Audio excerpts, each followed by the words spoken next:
of trying to create a Playwright framework. Today we are on basics of trying to add layers to our framework which will make us a framework which can be used in real world. So we'll do a quick recap of what we have done so far. Uh, on day one, we just did the Playwright setup and wrote a very basic test. On day two, we spoke about page object model. The reason for doing that is so that we can have single point of change for all the locator related changes and also actions which we need to interact with the application. This will allow us to maintain our framework very easily so that any change in the application and we can do minimal changes for our in our framework to continue making it gradually. Day 3 we spoke about configuration management. This was more about reusing the same test cases across different environments. So we had, if you remember, we had created these different config files where you can change the URL where you want to run the test cases, maybe test data, timeouts and stuff like that. On day 4 we spoke about reporting because if reporting is not good then it will be difficult for anyone to understand why something went wrong and how to fix it.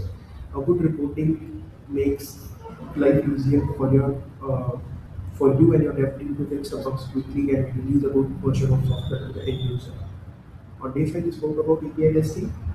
We started with what is an API. If you remember, we gave an example of how when we go to restaurant, we don't directly go to the kitchen. Instead, we speak to the waiter who takes our request and then goes back to the kitchen, asks them to prepare what we want, and then brings them back to us.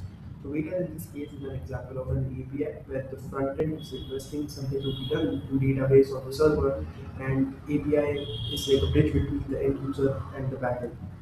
We also spoke about why to do API testing because if your backend systems are not working well, the user experience can mostly is very high chances of not being very good and incorrect information or making applications crash altogether.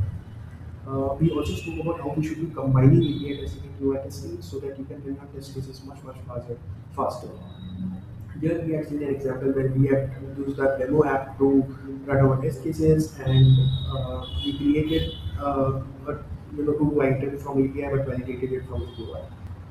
Uh, Today we are going to talk about data-driven testing and we will let's take a real-world scenario. Let's say we want to test a UPI payment app like PhonePe or Google Pay or any other app or credit where you want to test whether the UPI transactions are working well or not on that particular app. Now, some of the scenarios that one would try is to just transact with 100 rupees to a valid UPI and it is expected that it should work. Similarly, you do a higher amount, then you do the boundary value, which is more than the daily limit and it should fail. Similarly, you less than the minimum amount and even that should fail. You try stuff like putting an invalid UPI ID or building an account with insufficient balance or maybe you have some network issues. Now, these are some very basic scenarios for doing, payment security testing on the UPI app, and you can see that we already have seven different use cases here which we want to cover. Now, imagine if there are like 50 different amounts and many UPI IDs that we want to test this, for example, different banks, and many other things that we want to take care of. That will resulting in 80 different test scenarios that we want to execute. Now, it doesn't make sense to write different tests for each and every scenario. So what we try to do is combine them into single tests with different test data. So that way, anyone can go and update the test data, make a new test case out of it, or update existing test data with your changing requirements. So you will write one test and you will have like a CSV with daily rows which will do everything for you. Now that we have established why data-driven testing is important and how it saves time, let's quickly dive into today's example of how we are going to how we can do data testing. So what we're going to test today is same our demo app, but we have created a login screen for it where we'll be logging in with valid users, invalid users, so that and pass all this data externally and not from the test case, so that we can show our working example. So once again, why do we want data-driven testing? It is writing your test once and storing the data in an external file so that you can do through the data and run tests for each row. Why data-driven testing? We have already spoken about it. Uh, we already spoke about real-world examples also. So let's dive straight into how we can do data-driven testing. Okay. For that, we need to first run our demo app. Right. This. I have not tested this today, so let's see if it becomes what is expected or not. This it seems. Let me start the terminal and we'll make it a random test. But before we do that, let me quickly uh, explain what we are trying to do here. So if you can see, we have imported these different methods from a class called a CSV helper. If I go to CSV helper, you can see why we have created this.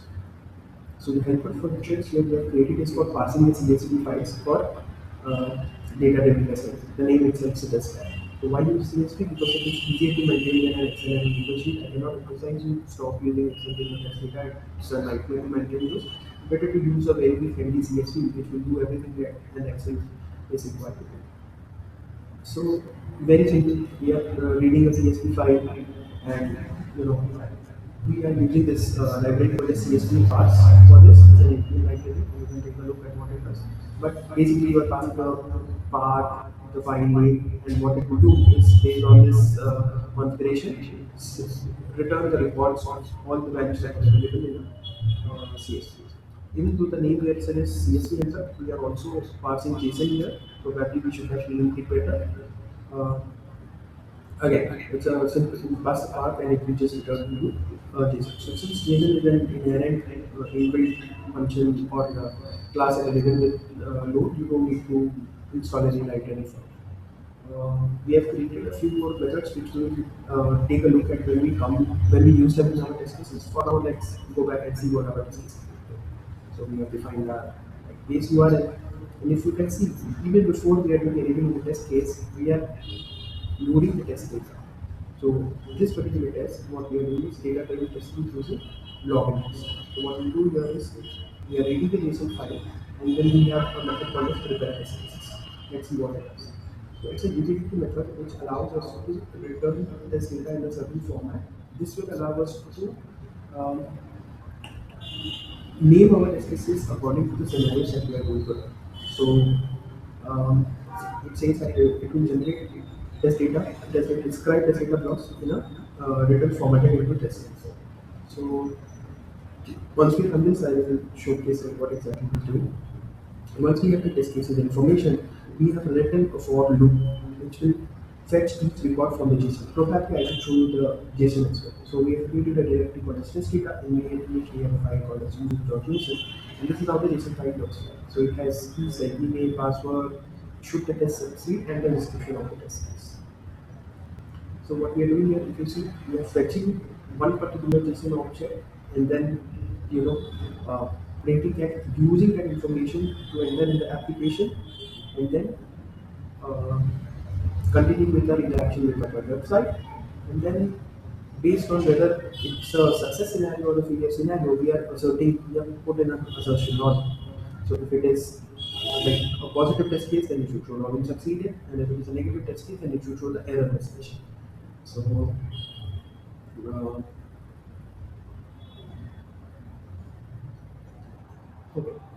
Now that we know what this test is doing, let's try and run this test and see how it goes.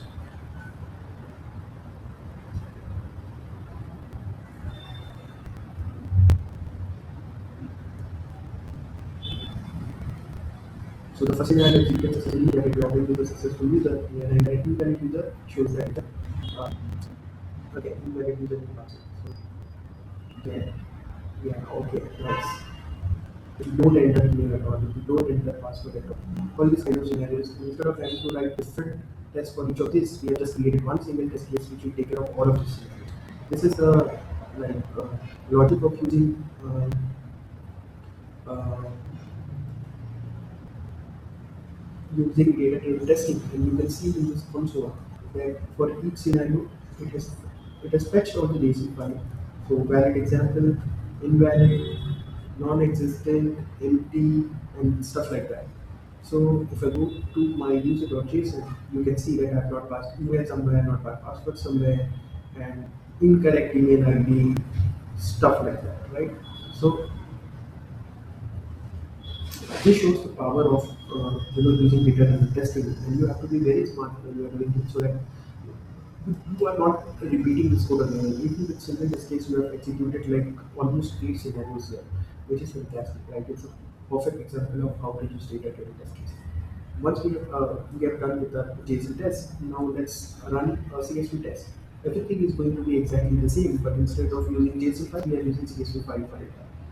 When to choose JSON over CSV, it's actually dependent on you, what you are more comfortable with. I have seen people who are a little bit more technical try to use JSON because it makes them their mind very easy in creating the data, and JSON parsing is much more easier than doing the CSV parsing. So, do the decision is you. If you are good with JSON, I would recommend you to use JSON for the test. Now, let's analyze the test case for CSV. Let's see how it goes.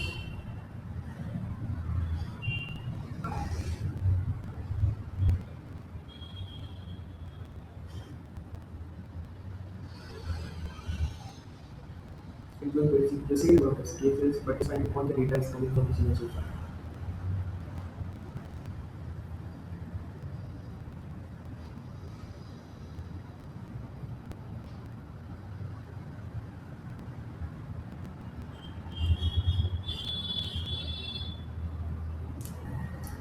Another approach, which is like much easier compared to what we are doing. Let's say that you are okay that your test data is not going to change that frequently, and only you are going to update it, or test engineers are going to update it, and there's no non-technical person who is going to use your test.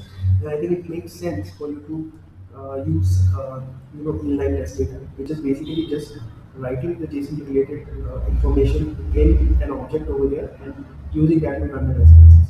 So you can see that inline test data, instead of passing the JSON data that we were seems to get data that we declared above, we are using inline test data. It is going to do exactly the same thing for sake of uh, weakness. We have added less number of scenarios in this case. Let's just run it and see how it goes.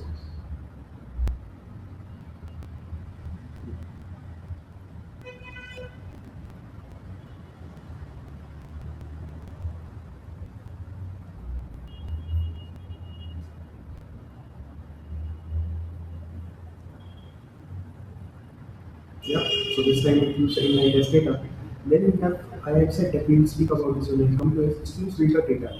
You have inserted the data, but you don't want to use entire data set for all your test cases. So what we have done is we have just created a few filters where, let's say, for example, we want to run only valid user test cases or invalid user test cases. Uh, to run. So what we are doing here is instead of getting the whole data, we are getting separate objects and running only valid or invalid test cases in this. Similar to what we have done in our UI testing, we are doing the same thing here on an API level, so that we can also don't need to always use the UI and run the test cases. So no matter what kind of test case it is, what we are trying to show you is how you should use test data and not keep creating test cases when you need to.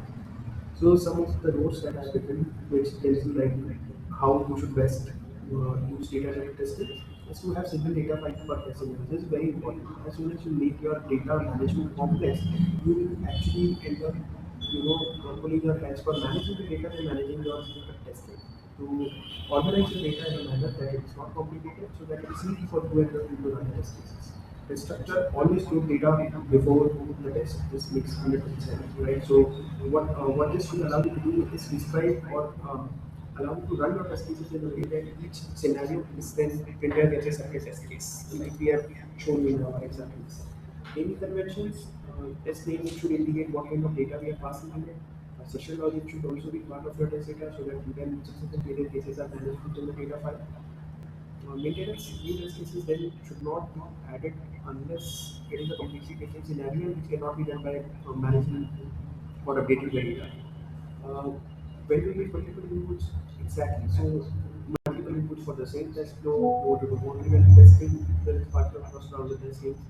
Uh, we spoke about JSON versus CSV before. So, like I said, if someone technical enough to understand JSON is managing data, then it makes sense to do it in JSON because it's simpler for the code to pass. But if let's say not technical people who are going to run this test cases as well, then it makes sense to run this test cases to have a CSV file for your testing. That's all folks for today's session.